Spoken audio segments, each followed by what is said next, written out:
And that nicely leads on to number 4, actually, which is something I really like the sound of, and that's the 3 times rule. Can you explain that for us? Yeah, the 3 times rule.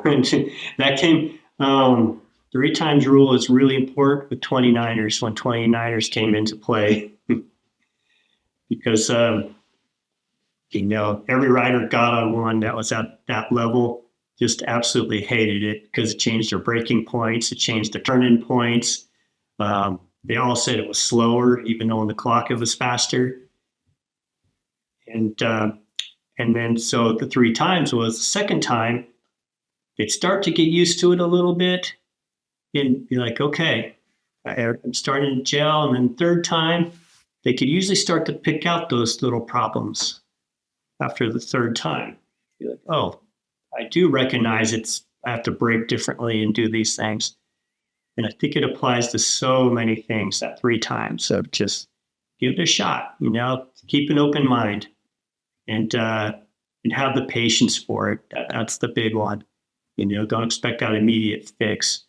And it doesn't matter what it is, whatever part you put on your bike, from a handlebar to a new tire, I believe you got to give it 3 times if you have that time to allow it. It definitely makes a big difference. And sometimes if it's from a technician side, I'll say the 3 times is important because the rider might not like it, but you already have proved out it's an advantage. So what you need to do is get them used to it enough to it becomes their new norm. And is that 3 times like three runs on the same track or 3 completely separate rides? Or how are you looking at that 3 times rule? Yeah, that 3 times rule, same track. I'm a big believer in reducing variables in order to get the data and for it to be accurate.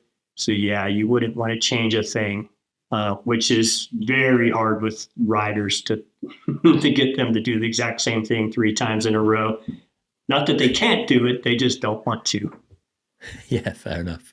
Not exciting, but useful, right? Yeah, absolutely. Yeah, I remember one time Jared Graves threw off our entire test session at Whistler Mountain because he got tired of riding the same trail, and he took the entire other riders that weren't even on the team to some other downhill course. We had data on the bike. We download the data. We look at it, and we're confused what the data's saying. We asked him, how's it going? He's quiet. He doesn't say a word. All the other riders are quiet. What's going on, guys? Well, we rode over here on the other mountain.